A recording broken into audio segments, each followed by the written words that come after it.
Hey, you're listening to Angel Nears, the podcast. Angel Nears is a Silicon Valley community for startup builders where founders and operators share their firsthand knowledge on how to build and scale startups. I'm your host, Oleg Kujakov, and our guest today is Tom Medema, the founder and CEO of Bubbles, an asynchronous first tool designed to supercharge team collaboration in today's modern remote work environment. But before we get into that, Tom, welcome to the show. Thank you so much for having me. I'm looking forward to the conversation. Yeah, well, let's jump right into it. Tell us a little bit about your background and how you got started in this business. Yeah, so I'm fundamentally an engineer. I've been coding since 10 years old. I've been, reverse engineering video games, building algorithmic stock trading programs. And at some point, just from, having coding be my hobby, learned that other folks wanted to use my products. I actually started to sell some of these products early on. Was a voice over IP tool that I sold to an American telecommunications company while I was in high school. And so, that really kickstarted this kind of entrepreneurial attitude. I then was actually introduced to one of the co-founders of HelloFresh. And so this is fast forward many years. That's Patrick Hurenkamp. He was looking to start a new venture and was looking for a founding CTO. And so I decided to go for it. That's kind of how my, you could say, professional startup career started. Awesome. And yeah, what happened next? What happened next is I had an amazing journey. We were three people. I was probably the least experienced, and so I could benefit from the amazing experience my co-founders, the founders of that company had at companies like HelloFresh. And so from just three people, we managed to scale to 150 employees. We expanded to 6 different countries. And I, as a CTO at the time, had to learn, not just how to build product, but also how to hire people, how to motivate my team. And very quickly, we learned that we actually cannot necessarily hire as quickly as we wanted to, or let's say the right types of people in the Netherlands, which is where the company was located. And so we decided to hire remotely. This was back in 2014 when remote work wasn't even that common. And so, I had to go through a lot of these, you could say, early problems of how do you actually convey your thoughts and ideas when you cannot meet in the same room, and how do you collaborate with, let's say, 20 engineers, product managers, designers, and so on when you're in many different time zones. Mm-hmm. So that's kind of the challenge, right? What is Bubbles? Just let's start there. Yeah, so Bubbles is a solution to the problems of Zoom and Slack fatigue that many of us face in today's remote first world. We're giving you the power of video to easily convey your thoughts and ideas, but rather than forcing you to be there at the same time as everyone else, you can just start a conversation asynchronously. And that enables your teammates to then provide thoughtful responses when it makes sense for them. So we're setting the tone here. Do we really need an alternative asynchronous communication tool? Aren't phone calls, real-time meetings, and emails just fine? You'd hope so, but unfortunately not. Actually, there's a study done by Microsoft in 2021 of about 30,000 people, and they found that that was kind of when COVID happened and was really at its peak. And they found that things like instant messaging increased by actually almost 50%.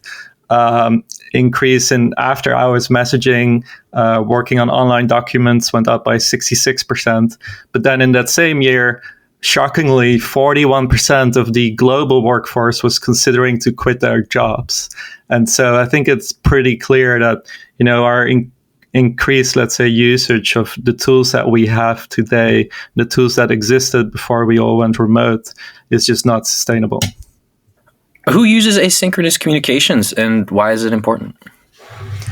Yeah, so it's really teams who think consciously about how to best collaborate and collaborate in such a way that the time spent, let's say, discussing something is helpful, impactful, rather than just distracting the other people, right? So you probably don't want to start a live meeting ad hoc when your teammates are working on something hopefully important, right? And so asynchronous teams are able to better accommodate for people's individual work schedules, but also their unique lifestyles. Mm-hmm. So you kind of you didn't allude to, you did say kind of some of the challenges that come with instant responsiveness. You have to be there when people need you. Are there any other challenges with our typical remote work software stack? For sure. So I would say there's really two major challenges. One is the timing of it and the continuous kind of being pulled out of your work, being distracted, but also let's say if you work in India and you work with a company in Europe or the United States, to not be forced to work at 9 p.m. or at midnight or worse, right? So those are big problems related to that timing element. But then the other big problem is that we tend to lose a lot of the human communication that we need to effectively convey our thoughts and ideas. And so think about very fundamental things in communication, like your tone of voice or your facial expressions. It's those kinds of pieces of context that help really convey your thoughts and ideas and effectively make your point. Other examples of that would be the ability to literally show what's on your screen rather than having to describe what you're talking about, right? And so by introducing video, we can account for some of that. The problem is that in today's world, while we are introducing video, we gravitate towards live solutions, right? So Zoom video conferencing, for example, and that's where that first problem becomes greater, and so we're continuously being distracted, being pulled out of our work. It's very hard to actually start conversations because you need to find that common empty slot on the calendar where your entire team is available.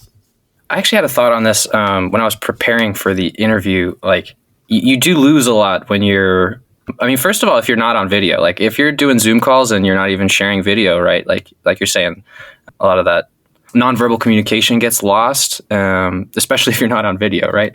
Let's talk about the space. Asynchronous communications is a crowded space. There's a number of incumbents and startup companies that are trying to tackle this. Is there room here? Are there still gaps left to address? Yeah, for sure. And to be honest, when it comes to real, let's say, asynchronous tools that we use on a daily basis, it's still quite limited. So I would say the best example is email. Email is very asynchronous. When you send an email, you can do that at any time. You probably don't expect a response in the next 5 minutes. And so it's a great example of an existing tool where indeed you can work asynchronously.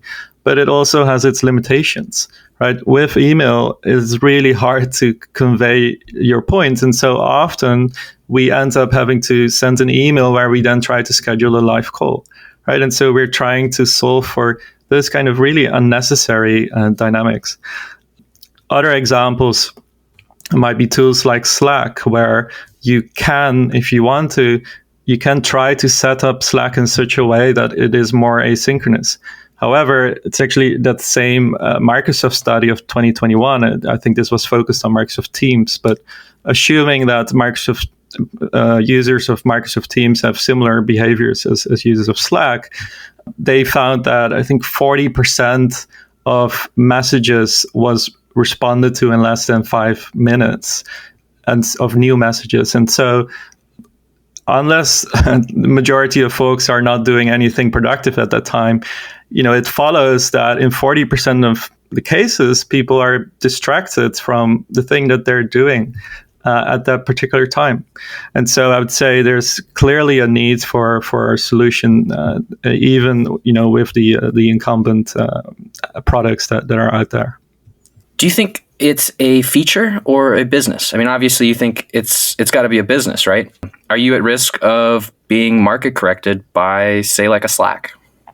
Of course, we are a business, and so our mission is really to enable the individual to work in a way that is compatible with their own unique lifestyles, and that I think is much bigger than just introducing something like video. So we're trying to tackle really fundamental problems. Once you have covered that problem of how do you convey your thoughts and ideas, the next obvious question is, how do I make sure that I actually get a response on time? And so, we are now tackling those kinds of issues. And so by really focusing on our mission, I think we're tackling quite different problems than some of these other tools like Slack are. And you do see that they try to introduce features like screen recording. But at the end of the day, when I send a Slack message, I do expect a response pretty quickly. And from our user research, we see that that is the norm. We see that Slack is really, when sending Slack messages, people expect to get a response very quickly. So in a matter of minutes, rather than when, let's say, that person has done some deep, thoughtful work, has finished their tasks, and then takes the time to respond to your messages. All right, let's move on to Bubbles.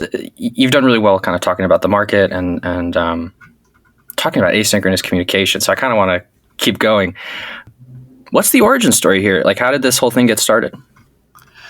Right. So during my 4 years at the startup in the Netherlands, where we grew to 150 employees, I hired a bunch of engineers, and we had product managers, designers, all working together, often remote and cross time zone. And so that's where the really early, let's say, it really started to itch. I really wanted to try and solve those kinds of problems. Initially, I was actually very focused on product development. How do we help people like designers and engineers work together remotely? And so I moved to San Francisco, where I currently live, to start a company and try and have those folks collaborate better together. And what's interesting is, what we did is we created a kind of Figma, like a design tool that would generate code for engineers. So engineers could very quickly have a pixel perfect application. What's interesting about that experience is that while we were testing it with users, users were actually trying to give us feedback on, how the output of the program was different from what they had expected.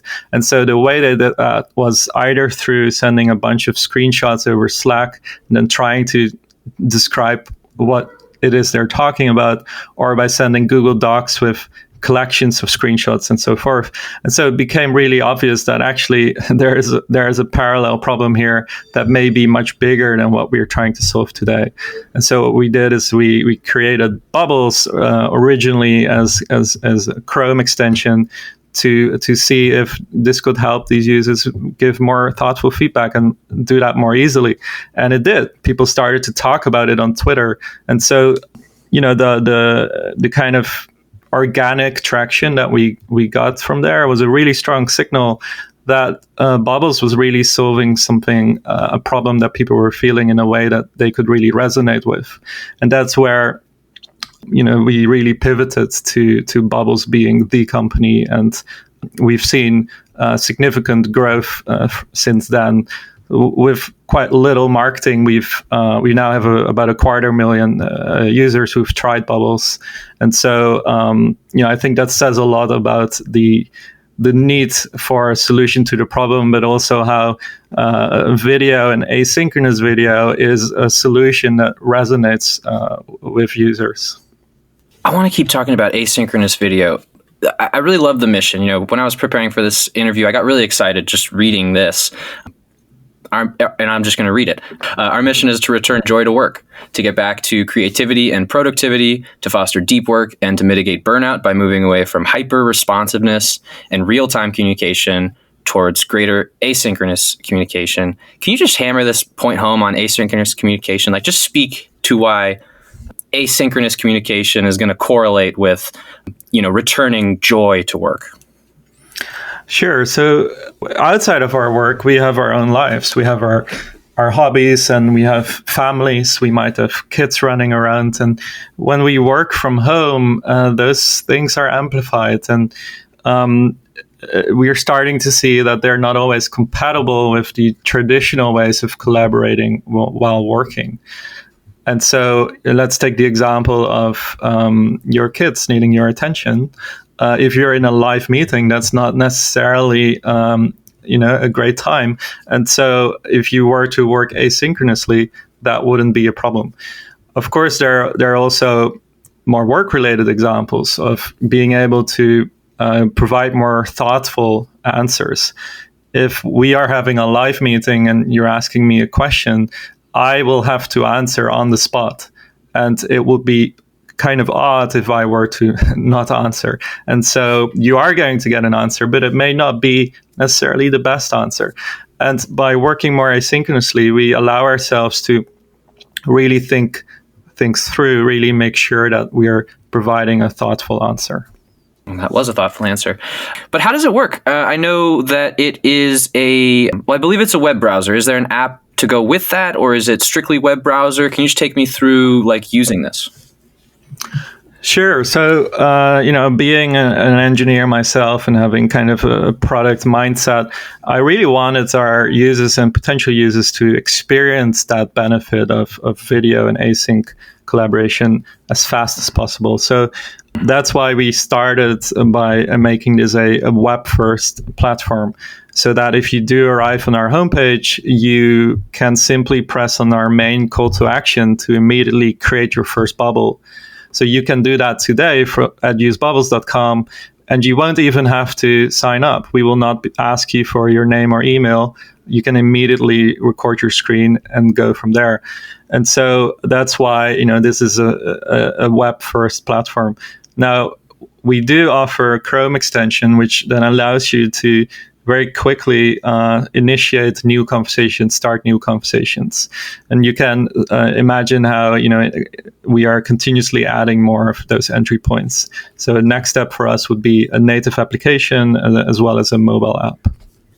Mm-hmm. What do your users say about it? How does their productivity, how is it impacted? Right. So what's really interesting to see is how many different use cases people have for this. In that, for example, a marketer might use it to get sign off on copy on messaging, where maybe a product manager is using it to kick off a new product.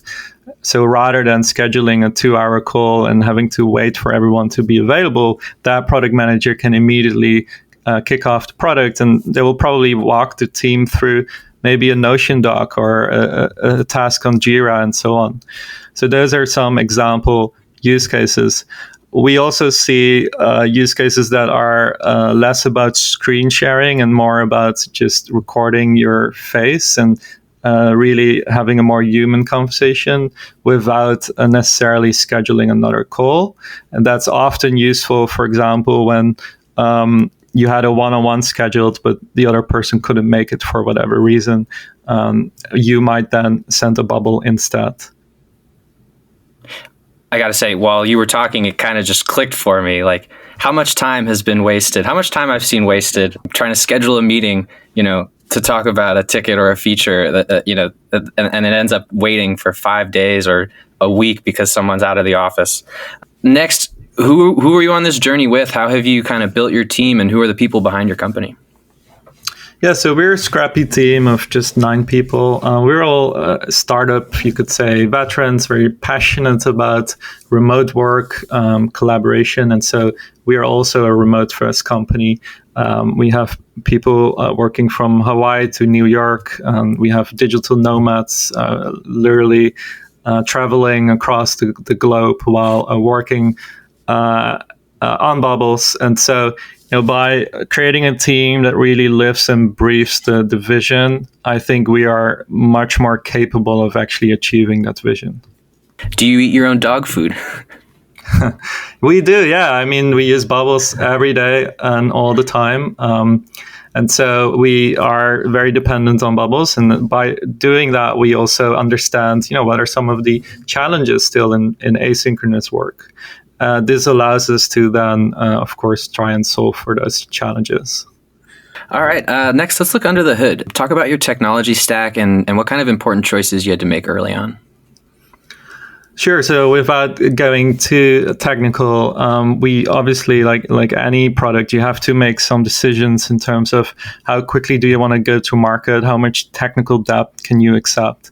And so we decided to first try and lower the scope of this product as much as possible, right? So without trying to build every single feature, we asked ourselves what is the bare minimum that we can go to market with. And so initially, Bubbles was actually, you could only make screenshots, and you could then have conversations asynchronously using text on those screenshots. And so, it's an example of asynchronous work, but it's just a very first baby step. And so from there, we've been expanding the product more and more towards our vision, and introductions of things like video have really exponentially, let's say, increased the value that our users get from it, and we get from it ourselves. But that, I think, would maybe not have been possible if we tried to build the whole thing at once, right? So really trying to figure out what can be that first version, I think, was very helpful. Mm-hmm. What are some of the key challenges faced by Bubbles, and what steps have you taken to overcome those? Right. So any business has challenges. I think in our case, there are challenges around positioning because, like you said, there are a lot of players in the space, as well as this being kind of a new way of working. And so you kind of have to experience Bubbles to really understand it. And it can be hard to explain in 1 or 2 sentences exactly how you might have a conversation by recording a video, sharing that video, and waiting for a response. Now, the way we try to overcome that is by really making that initial first experience as frictionless as possible. And so, this is why you don't actually have to sign up to use it for the first time. We also have challenges, I would say, more foundationally in terms of the solution being asynchronous work, which is that asynchronous work or that behavior of working asynchronously has its own challenges. One primary challenge is that you still need a response in a timely manner.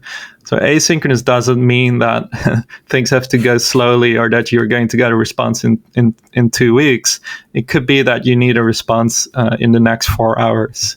But the next 4 hours is still a lot more accommodating for the other person than to ask them to drop whatever it is they're doing right now.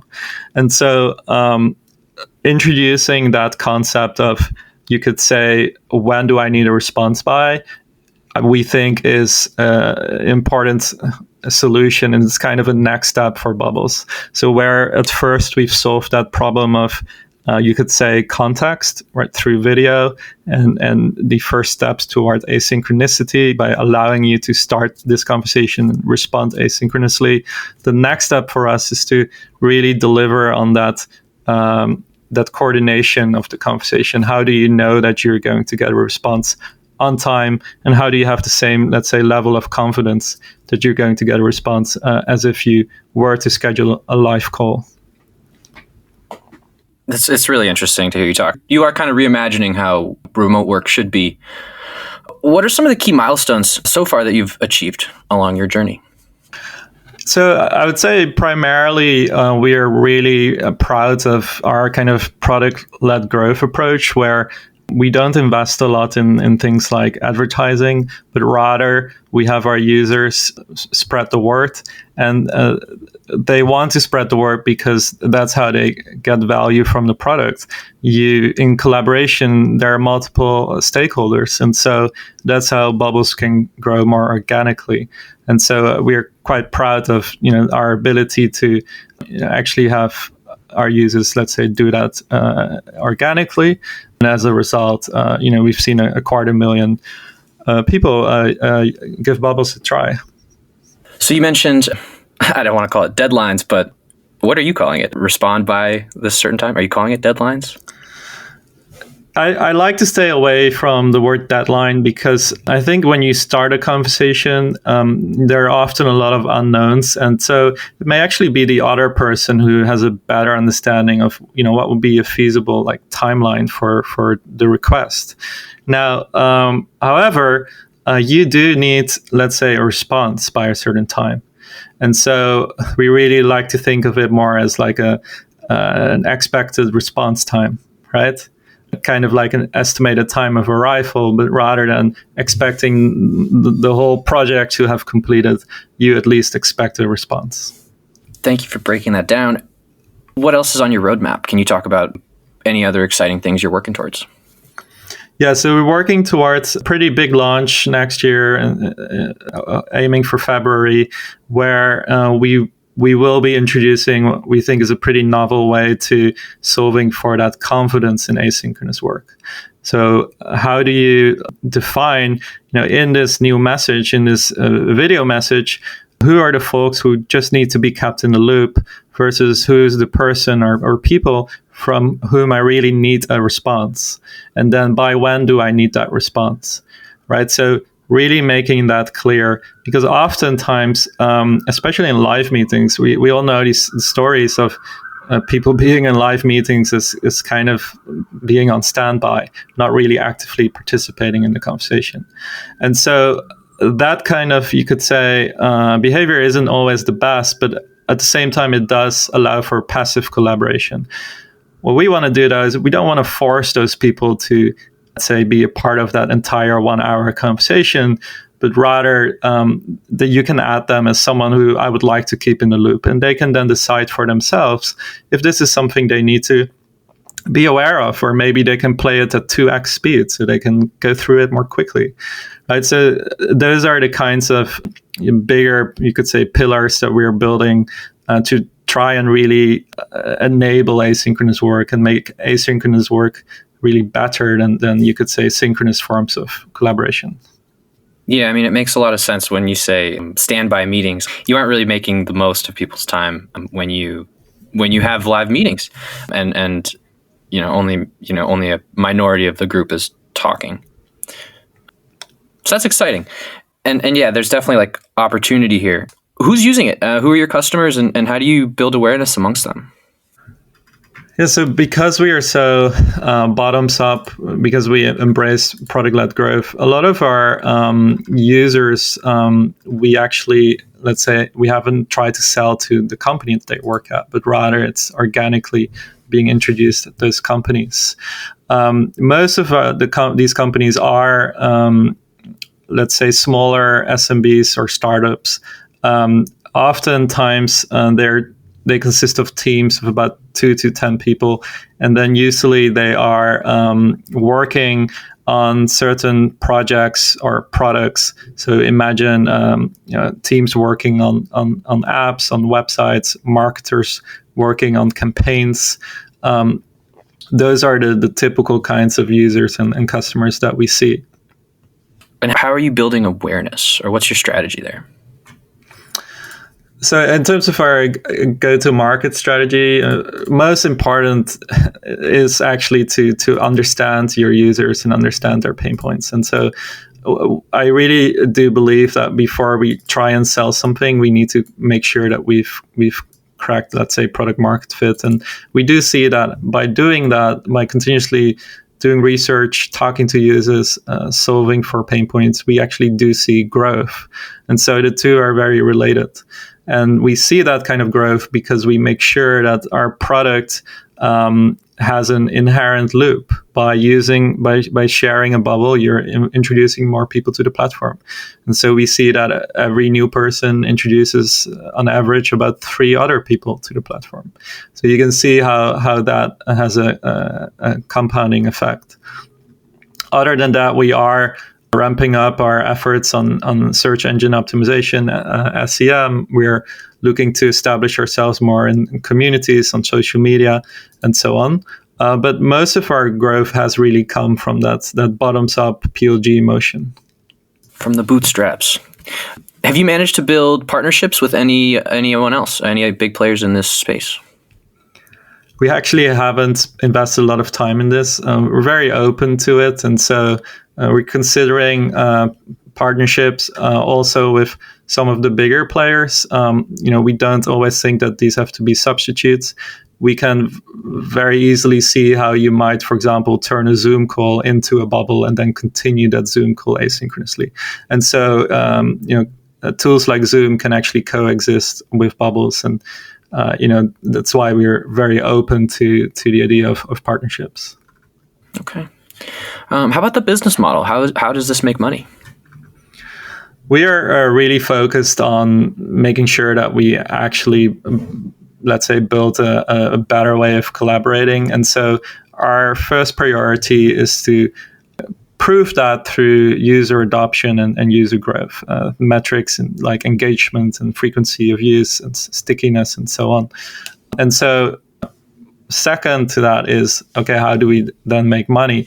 We are a freemium, let's say, product in that you can use this for free. It will always be free, but there will be a paid plan. And this plan we're actually still going to introduce. This will also be with that launch in February, where we're looking to provide more features, and especially in terms of really granular access control. So not necessarily the things you might need on day one of using Bubbles, but things that we think power users and serious people who are serious about working asynchronously will want to benefit from. So it will be a freemium self-service model. Is anyone else doing that? I'm curious, like, what makes you stand out against the competition? In terms of features or in terms of pricing business model? Either, be both. Okay, so when it comes to something like Zoom, right? If you consider Zoom as a competitor, we are obviously different in that we are not live, right? When it comes to email, we're different in that we introduce context through video. When it comes to maybe a more relatable competitor, would probably be something like Loom. Loom is also a video sharing platform, and so we think Loom is great, but we think a Loom it's like sharing a video, and they're really good at that. And so when you're a salesperson, you might send a Loom to many potential leads and try to convince them to buy your product, or you might use it for an onboarding video to your teammates. However, with Bubbles, you're not sharing a video, you're starting a conversation. And so it can start with a video, but the expectation is that there will be many more types of context and messages. Really to be able to start a conversation from start to finish and be able to get to a decision. Well said. So we'll move towards the closing questions. What do you think are the biggest trends to look out for in remote work and communication tools in the next few years? So I think you will see a lot more asynchronous work. I think the word asynchronous used to be kind of scary and unknown. I think it's becoming more and more common nowadays. Lots of our users understand what it means. And so I think asynchronous as a concept will become bigger and bigger. And so there will be more of an emphasis on, do I really need to have this call right now? And I think it will also become more normal when people invite you to a call to actually decline that call and maybe provide an alternative. Something that we don't really see a lot of today, but I do think that will be more normal. And we do see some famous CEOs describing live meetings often as a waste of time. And while I wouldn't say that they are a waste of time all the time, there are many cases where those meetings are not necessary. And so I think that will really be a big trend in the coming years. I think in addition to that, you will also see that video will become a really big thing. So where, on the consumer side, we've seen things like Snapchat, Instagram stories, and so on become very common and accepted. I think you will see a similar thing on the business side. There are a couple of interesting notable differences there, though, as in, for example, in work collaboration, things like search are very important. So parallel to that, I think we will see a lot more innovation in terms of machine learning, where you're able to see summaries of conversations. You're able to immediately get a digest of, okay, what actually happened in this meeting without having to watch the entire meeting. Tom, you're a great speaker. You have a very impressive resume. You're doing a lot of great work. What advice would you give your 10 years younger self? Well, what's interesting about that question is that we learn from our mistakes. And so while you could say, I wish I hadn't made these mistakes, it's because I made those mistakes that I am where I am now. And I'm very happy with what I'm currently doing and working on. But if I, had to tell myself, if I could, let's say, communicate with myself, my 10 years younger self, I think I would, try to balance kind of the engineer in me a little bit more with the business and people manager person in me. And so I think being able to really motivate a team, being able to understand how they think and the kind of lifestyles that they might be living and how that coincides with their work is something that I've really learned, and that took a lot of time. And so, if my 10-year younger self could do that from the very beginning, I think that would have been amazing. Thank you for sharing. All right, last question here. It's the wand question. If you could have a wish, if you could wave a magic wand, what's one thing you would change for Bubbles, for the sake of this business? It's a tough question. There's obviously many things that I would want, but let me think about it for a second. Well, can I tell you what I'm thinking? So, this whole interview I've really enjoyed. I think what you're saying makes a lot of sense. And I do think asynchronous meetings is a wonderful new way to work. But I also think, one of the big challenges is kind of this stigma. I don't know what to call it. If it's stigma or just the way we work already, it's just hard to change, overnight. Right. Yeah, I can say something about that. Sure. What we're trying to do is we're trying to change behaviors, and that can be hard. It can take a lot of time, and really it requires showing why this different behavior might sometimes be better. And so, my hope is that information workers will continue to be curious about those kinds of ways of working, even though we are kind of app fatigued, even though there are more and more apps on the market. Keep in mind that there are still real problems that we can, let's say, benefit from solving. So yeah, we'll close here now. Before we get out of here, what's the best way for listeners to reach you and learn a little bit more? Yeah, so I promise up to the point that I can to basically always respond to incoming bubbles. So if you send a bubble to tom@usebubbles.com, I will watch them and I will respond to them. So that's the best way to get my attention. Otherwise, you can find me on Twitter. We also have a Use Bubbles Twitter account, so that would be another way to reach us. All right, sounds good.